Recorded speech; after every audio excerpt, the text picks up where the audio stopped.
నీకు తెలియ తంబి, తప్పుకో. నా తలుపు తెరిచి నా పగోడిని ఇంట్లోకి తెచ్చినాడు వాడు.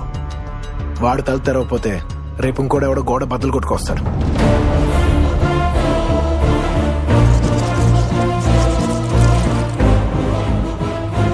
మీ చెల్లెలకి ఎంగేజ్మెంట్ ఇష్టం లేదు, తనంటే నాకు ప్రేమ లేదు, మా ఇద్దరికి పెళ్లి అక్కర్లేదు. ఈ విషయం నీకు చెప్పడానికి మీ చెల్లెలకి నువ్వంటే భయం, చెప్పకపోవడానికి నాకు నీతో అవసరం. అందుకే ఈ ఎంగేజ్మెంట్ ఆపడానికి వాళ్ళ లోపలికి వచ్చేలా నేనే చేశాను. పేపర్లు కావాలి, పందెం గెలవాలనుకున్నాను కాబట్టి తలంచు కూర్చున్నాను. నువ్వు పెట్రోల్ పోయాలి, ప్రాణాలు తీయాలి అంటే మాత్రం ఊరుకోం దేవరాజు. రా, తెగొట్టేద్దాం.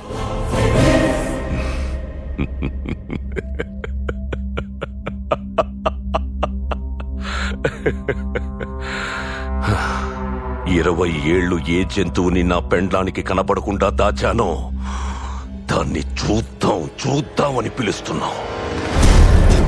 బోను బద్దల కొడితే ఎలా ఉంటుందో చూస్తావా? నీకు ఆస్తి ఇస్తా, చెల్లెల్నిస్తా అన్నా, ఇప్పుడు సావునిస్తా.